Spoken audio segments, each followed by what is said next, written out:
Good morning. Hello. Hi. Hello. Hi. Good morning. Hello and welcome to vià Sophie, the web radio of our high school, Sophie Berthelot in Calais. Today we have the great pleasure to welcome Eddy Harris, a famous American writer known for his deep explorations of identity and race through travel.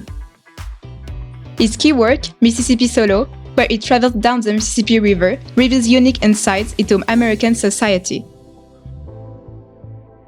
Harris turns travel into a quest for identity, offering vital perspectives on understanding oneself and others. Today, he's here in our studio to answer a few questions about his life and his work, and especially his first book, Mississipi Solo. Enjoy listening. Hello Eddy, thank you for meeting us and answering our questions. How are you, Eddy? Good morning, Agathe. I am fine. We are very happy to have you with us today. Some of us want to become writers, so to hear you will be a gift for us. Cécily, Louanne and Lisa will now interview you. Why did you want to become a writer?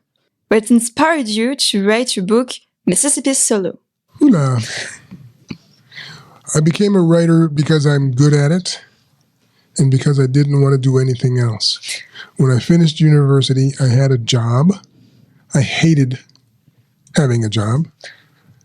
And I decided then that I was going to take my chances and become a writer. How did you get ideas to write books about your travels? Well, first came the travel. This first book, Mississipi Solo, I did this journey not to write a book about it. I did the journey because I wanted to change my life. I was living a period of failure, and I wanted to do something to get out of that malaise that I was feeling. And I thought canoeing the Mississippi River was a good way to do it. Something dangerous, something physical, and something that I thought was important. And then I decided to write the book about it. I took the trip first, and then came the idea to write the book. And I wanted to write the book because what was happening to me was so important that I wanted to remember it and then possibly to share it. And when you write, especially if you write about your memories, which is what this kind of is, you get a chance to relive what you did, and you get a chance to think about it, and you get a chance to try to understand it. And that's what writing this book was about for me, understanding what that journey was and what it did for me. How does traveling influence your writing process? Are there any specific places or experiences that particularly influence your work? The place that influences my work the most is the U.S., even if I'm not there. Because even when I'm writing about Africa or writing about living in Paris, somehow it reflects upon the life I had or could have in the USA. So that's the place that resonates the most in my writing. Even when I'm not writing about the US, it still somehow comes back to America. As an African-American person... As a Black American, I hate that term African-American. Sorry, as a Black American, how has your own identity shaped your perspective as a writer or a documentary filmmaker? I think it influences my life as a human. The fact that I am Black and the fact that I am Black living principally in white societies, white America, white France, white Europe. Even when I'm traveling in Africa, I'm still a Black American in those different contexts. And the context changes even though the Blackness does not. So being Black, kind of like being American, is always a reflection on what I'm doing, who I am and what I'm doing. It's not that I want to escape it, but I can't escape it. And I know that when people see me, the first thing they see is a Black person. So my interaction with them is based first on their first impression. And then it becomes the ping pong match of how do we change that impression and how does that impression affect the conversation that we're having and the interaction that we're having. And how does all of that affect me? And that's the most important part. How does being Black and American affect who I am?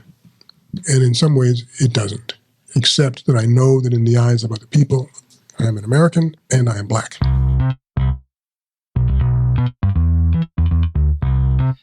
In your second book, Native Stranger, you explore Africa. How has this experience changed your perception of Africa and its cultural heritage? First of all, the reason I don't like the term African American is that having traveled in Africa for a year, I realized that I am not African.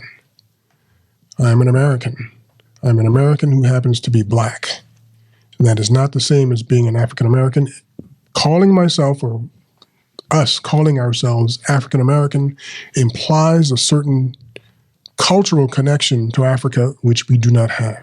An Italian American, I think that's just as absurd, but at least an Italian American can, in many cases, trace his ancestry to a particular place in Italy.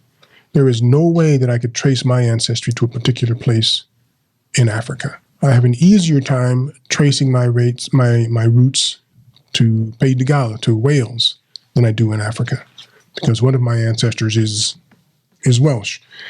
And I can trace him much more easily than I can trace anybody from Africa. So I don't know why. So part of the reaction I have to this being an African American and my reaction to the trip in Africa is I left Africa knowing that I am not African. I'm an American. How do you see the evolution of race and identity issues in the United States in the last 40 years?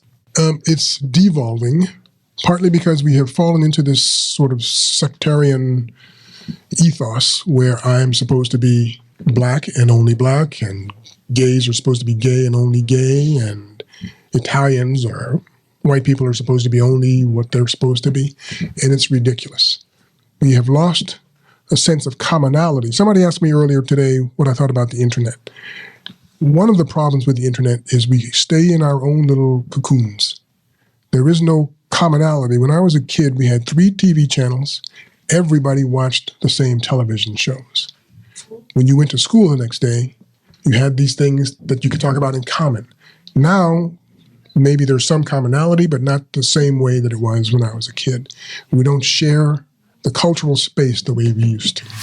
What is the best way to start writing, in your opinion? Buy a pencil and get some paper. What does it take to become a writer? A pencil, some paper. Okay. And also having something to say. It helps if you have something to say, and it's easier to have something to say if you have lived a life that has some meaning to it. Emily Dickinson, a great American poet, basically never left her bedroom. She was still a great poet, but she would have been an even greater poet if she had had a life, an external life. So I think what we need as writers is an internal life as well as an external life, something that we can build on and write about.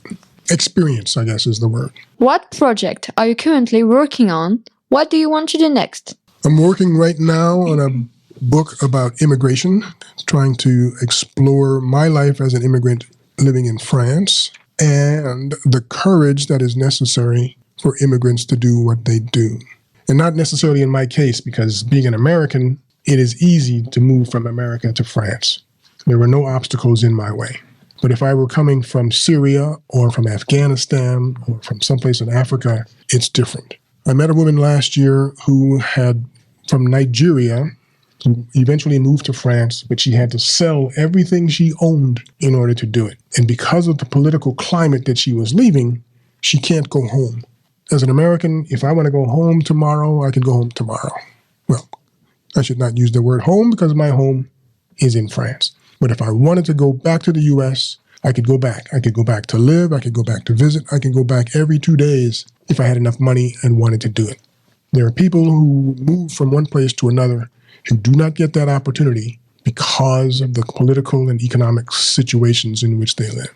It takes a lot of courage. And we talk about the economic immigrant, but we never talk about how difficult it is for those people to do what they do. And that's what I would like to talk about in this next book.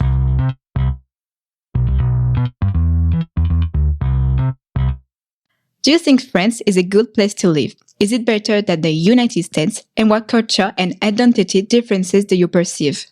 Is it a better place than the U.S.? Better and worse are relative terms. I can't say. It's great for me because I love it here, which is why I'm here. And if I didn't like it here, I'd be someplace else. The biggest problem I have in France, culturally, politically, any kind of way, is priorité à droite. It is absolutely absurd. I want you to change it, please. It makes no sense to me. I understand. Other than that, being in France is great. Okay. Have some meetings with high school students been particularly influential to you? All of my meetings with high school students influence me.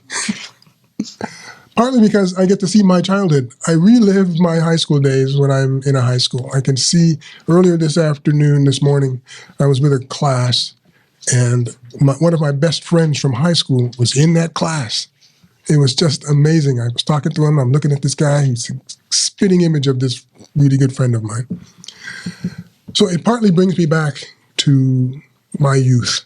What it also does, which is probably more important, it helps me focus my thoughts. I spend most of my time alone. And when I'm in a group setting like this, and people ask me questions, even if I get the same questions, the answers are not always the same. And it forces me to reflect and to focus a little bit on what I think and what I feel. Otherwise, you just sort of go through on superficially, and you're not really involved in what you think you think. In conclusion, would you like to add anything? No, nothing more than abolish priorité à droite. Thank you for sharing your precious time and this moment with us. We are all very happy to have met you. It's been wonderful. Thank you. Thank you all. That's all for today. We'll be back soon with another episode. In the meantime, stay tuned to vià Sophie. Bye! See you soon!